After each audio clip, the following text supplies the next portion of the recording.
Coming up on the Muskie Daily, a local coffee shop makes an update to its menu. And several therapy dogs make a stop on campus. But first, the Muskingum community comes together after tragically losing a student.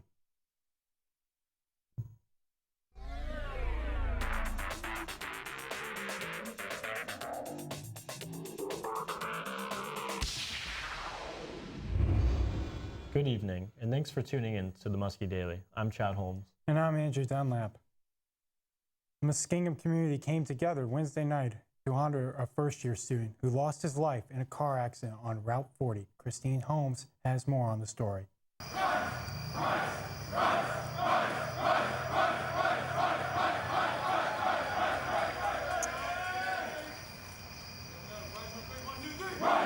The Muskingum University football team chants the name of a young teammate who tragically lost his life Tuesday afternoon in a car accident.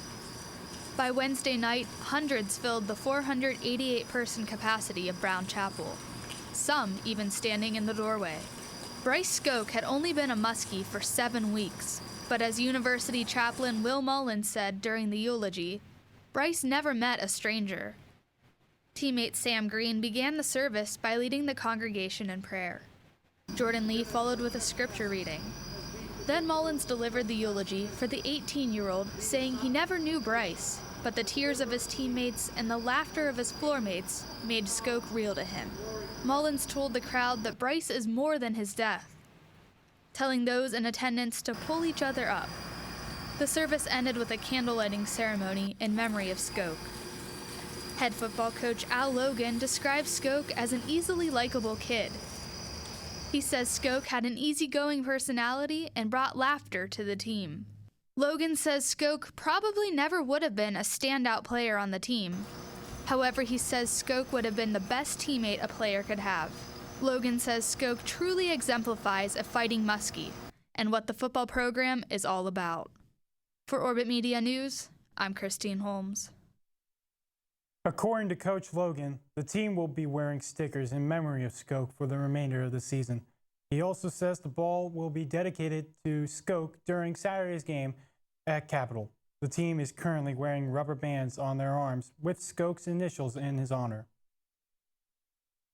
After an emotional Wednesday night, students on the quad could be seen smiling again. This is Jack. A local Zanesville group contacted Muskingum University and offered to bring shelter dogs to campus to help students cope with their grief.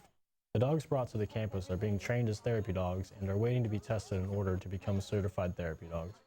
This is the first time the dogs have been to the university, but their presence brought some relief to students after the death of student Bryce Skoke. The Crop Hunger Walk is strolling back through New Concord on October 4th. The walk is an annual event that is held at the Johnson Family Track in past years. The Crop Hunger Walk is to bring awareness to locals about the struggles some countries have getting fresh water and food. Muskingum University chaplain Will Mullins explains. We drink when we're thirsty. Many people in the world have to walk to a place that has clean, available water. The Crop Hunger Walk starts with registration at 1:30 and the walk at 2 o'clock. The Muskingum University students are suggested to meet at Brown Chapel, and the walk will start at the New Concord Methodist Church parking lot. The New Concord local churches will then provide refreshments at the Village Green following the event. A local coffee shop is making changes under new ownership. Orbit Media News correspondent Marty Kurtz has more on what the Crumb and Cup will be offering. The New Concord coffee shop, the Crumb and Cup, has been under new ownership since May of this year. Owners Pat and Judy Mullen have been adding in new items to their menu, such as a drink special where they will serve a new drink every Wednesday. Mullen explains what type of advertising has been best for them so far. We're getting the students that come down, we're giving out menus to pass around, and the students have been great because we've getting people come down. My friend was down here and told me to come back, so word of mouth has been really good. Some of the new items on the menu include chicken salad on croissant, new cookies, snickerdoodles, oatmeal, and pumpkin bars. With some things being added to the menu, there will also be some taken off, including a few kinds of coffee. Mullen says that the coffee shop had a first good year of ownership, and he hopes to have the events in the coffee shop sometime in the future. For Orbit Media News, I'm Marty Kurtz. Coming up after the break, 2 are in custody in Hamilton County after breaking into a jewelry store. And later, we'll take a look at your weekend weather forecast. We have the music. We have the cameras. We have the talent. Orbit Media, where the magic happens.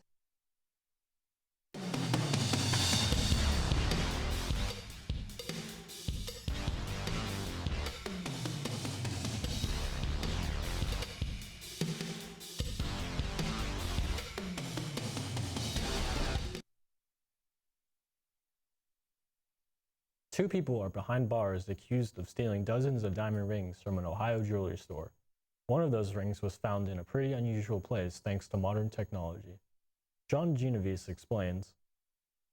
Well, those suspects were taken here after the would-be heist, and like anyone getting booked in jail, they went through an x-ray that I had the chance to go through myself.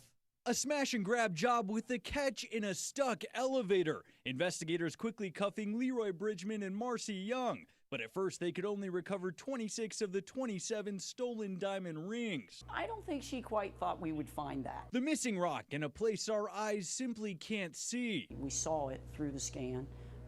We, of course, then explained to her that she must remove that from her body cavity, and she did. Sheriff's Major Charmaine McGuffey showed us the x-ray every inmate goes through when getting booked. They literally hold on to their shoes, and they go through the machine just like at the airport. They got the $200,000 scanner at the end of 2012, paid for entirely through the jail commissary. Some of the contraband can be dangerous. I mean, we've had guys try to secret in screwdrivers. So we wanted to see how this scanner works out for ourselves. So I'm gonna put this key in my front pocket and see if the machine actually picks it up. In seconds, I'm slowly moving through, and sure enough, here you can see your microphone. There's the key that you had put in your pocket. It even picked up the metal pieces inside my shoes. Invaluable technology, we're told, already paying off. It's been a great tool for us, and we're going to continue to use it like that. Now, the Hamilton County Sheriff's Office was the first in the region to begin using these types of machines, and they say among the craziest things they found, a cell phone hidden under a wig. For now, John Genovese, 9 on your side. A baby boy was found dead in a Walmart parking lot Wednesday evening. Discovery was made in Macedonia, Ohio, south of Cleveland. Dispatchers got the call around 5:40 p.m. Officials say the baby was an 8-month-old boy. Police say he was left in the SUV for 10 hours. Police said the boy's father was using his grandmother's SUV and forgot the baby was in the car. He was strapped in all the way in the back, in the third row of the seating. In the SUV, his grandmother drove to Walmart and started her shift without realizing the child was there. Police do not suspect foul play. An autopsy will be performed Thursday. That's all for your state news. Up next, I will have your Orbit weather forecast. And later, we'll have a look at your latest Fighting Muskie sports action. This is Will Mullins, and I want to encourage you to watch Chapel on Orbit TV Friday, Saturday, and Sunday at 5 p.m. and 10 p.m. Thanks. Find out what decisions are being made at Student Senate that could affect your campus organization by tuning into Orbit TV on Tuesdays at 11 in the evening, and again on Wednesday through Sunday at 10 in the morning and 6 and 11 in the evening.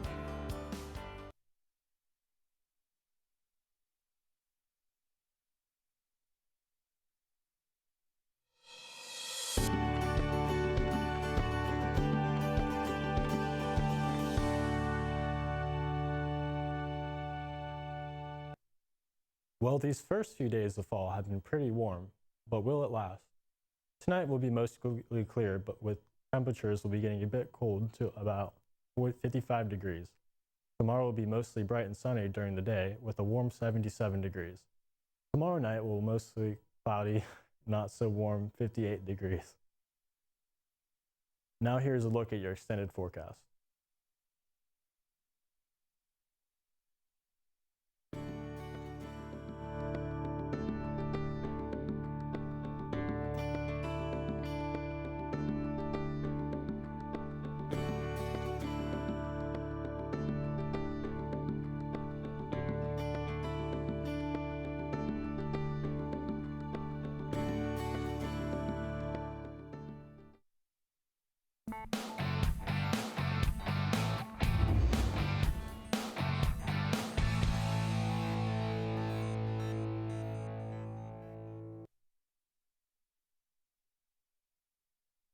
That's it for your weather.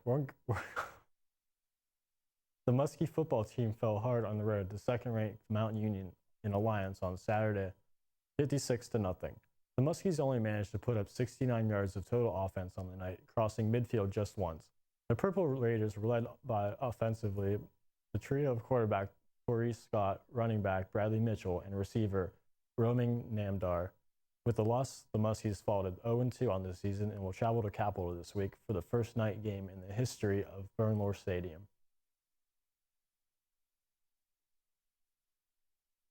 The women's soccer faced a tough loss at home last night against Oberlin, falling 4-2. A free flow of offense was on display in the first half by Oberlin. They started out with 2 quick goals in the first 15 minutes. The Muskies fought hard to get back. However, they were overwhelmed at the end of the half and couldn't get much going in their way in the second half either. Haley Dickey was the standout goal for the girls as she scored both of the Muskies' goals. The women are going to be on the field again this Saturday as they host on St. Vincent at 1. Muskingum's men's soccer team fell 2-0 to the number 2 ranked Kenyon Lords last Tuesday at McConaughey Stadium. The Lords scored midway into the first half at the 27th minute with a goal from Tony Amola. Gabe Crowell had a total of 9 saves between the pipes for Muskingum. Freshman strikers Chase Hilliard and Gage Toy combined for 4 of the 7 shots on the night for Muskingum. The Muskies are now 2-4 and will travel to Bethany, West Virginia to start their 4-game road trip on September 24th to take on the Bison of Bethany College. From tomorrow and Saturday night, Muskingum University will be hosting a volleyball tournament at the Rec Center. This tournament is the OAC-HCAC Challenge, and teams from both conferences will face off to see who is the better team. The Fighting Muskies will play 4 games, 2 on Friday and Saturday. The Fighting Muskies will battle Defiance at 1 p.m. and Mount St. Joseph at 5 p.m. on Friday. On Saturday, the Fighting Muskies will face off against Transylvania at 9:30 a.m. and Hanover at 1:30 p.m. on Saturday. When we come back, we'll be taking a look at the upcoming university-sponsored suicide prevention walk, and we'll see how Muskingum students can get a taste of what their professors are cooking. We have the music. We have the cameras. We have the talent. Orbit Media, where the magic happens.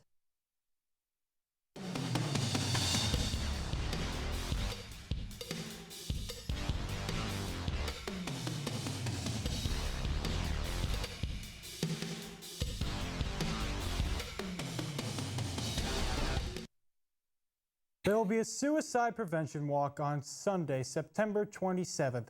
The walk will start at 2 p.m. and will last until 4 p.m. Students interested in participating should meet on the quad at 1 p.m. in carpool to Newcomerstown High School, where the event will take place. Participation in the walk does not cost anything, but donations are always welcome. Auditions for the all-freshman show, Too Much Light Makes the Baby Go Blind, will take place this upcoming Monday and Tuesday from 6:30 p.m. to 8:30 p.m. in Caldwell 300. All majors welcome, no preparation necessary. This Saturday, Greek students are hosting a chili cook-off. Professors will be competing to see whose chili reigns supreme on the East Lawn. The event will be in support of women's soccer team.